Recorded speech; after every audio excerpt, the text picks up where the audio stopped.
My name is Jonathan Jacobus. And I'm Anara Khan. And today we're going to be taking a little look at the National Grade 6 Assessment marking process. Now, these exams are very important. So the marking process is actually a little bit complicated and involves many other steps in addition to just the marking of scripts. So let's hear from a couple of experts at the Ministry of Education who will tell us exactly what's involved in the process. Now, just before the marking process, we have a process called the logging and batching. This is a very integral process to support and ensure the marking process, that is the actual marking of the scripts, is done efficiently and very accurately. What does this entail? The logging, first of all, is where the logging of candidates takes place. That's on sheets of paper where the candidate numbers are registered and their center numbers are also registered. Thereafter, the packages are opened, that is the sealed packages with the examination scripts. They are opened and the candidate data is recorded. Thereafter that, the scripts are then batched into groups of 10 into folders. This batching is done by centers in rank order. Immediately after that, the scripts are compared to the registers, and this data is verified by a CXC team to ensure all the information is accurate and present. A very important pre-activity before the actual marking process of the NGSA scripts is called a standardization process. Basically, the standardization process is comparing candidates' responses from the examination to the marking schemes that were prepared while the actual question papers were prepared. They accompany the question papers. So at the standardization process, the chiefs and assistant chiefs for each subject look at a sample of scripts. That is a sample again being pulled from the top range of the primary schools, the middle and the lower range. So they look at these scripts and they look at the pre-prepared marking schemes and they compare them. Based on comparison, if necessary, plausible responses that were not on the original marking scheme are included and discussed and vetted by CXC.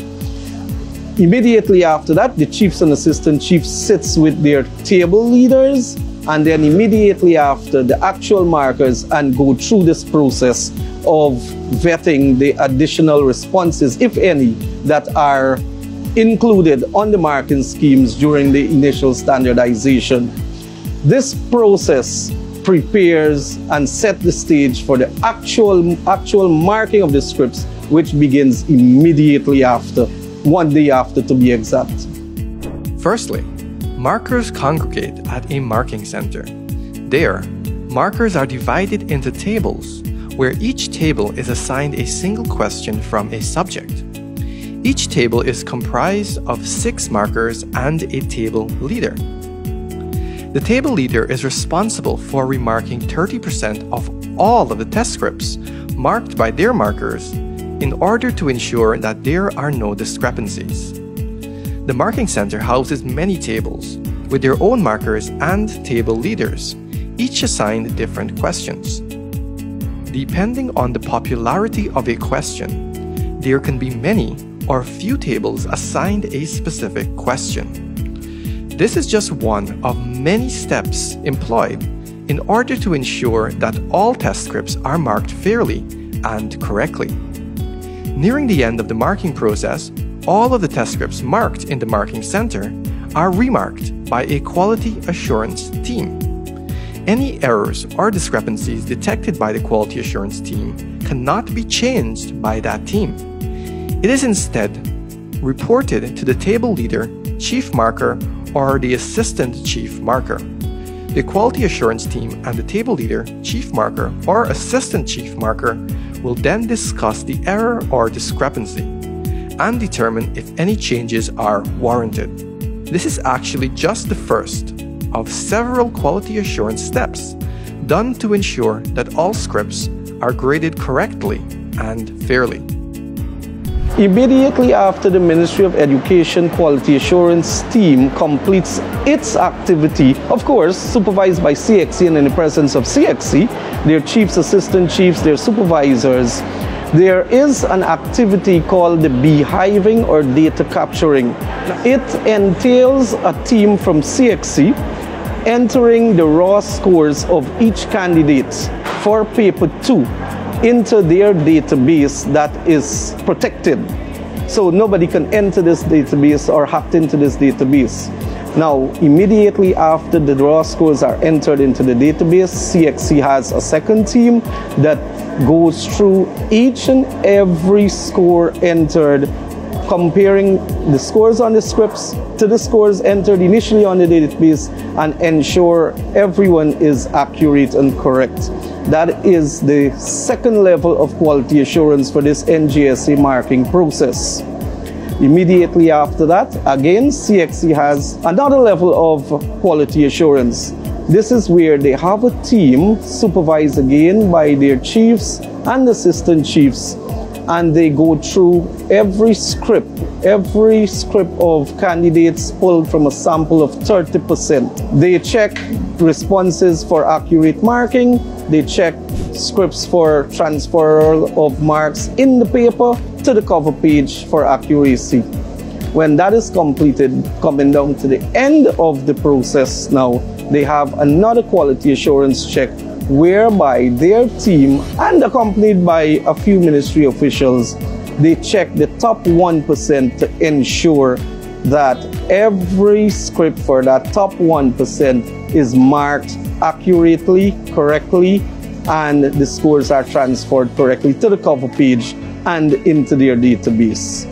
Immediately after that quality assurance, CXC database is encoded, encrypted to the highest of levels, and these raw scores are then sent to NDMA, our National Data Management Association, for the standardization of those raw scores into the scores that the candidates will actually receive on their slips.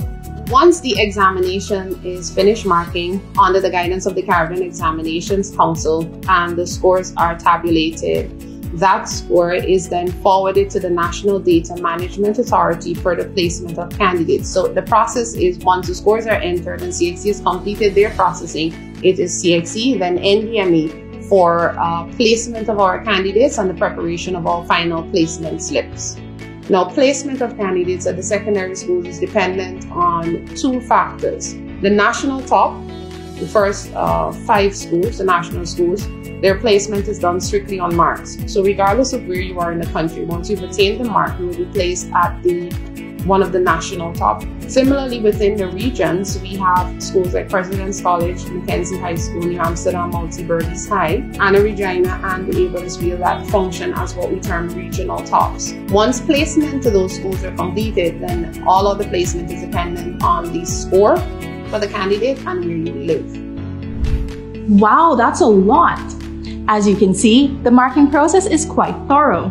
Luckily, we have hundreds of people from both CXC and the Ministry of Education working diligently to ensure everything runs smoothly.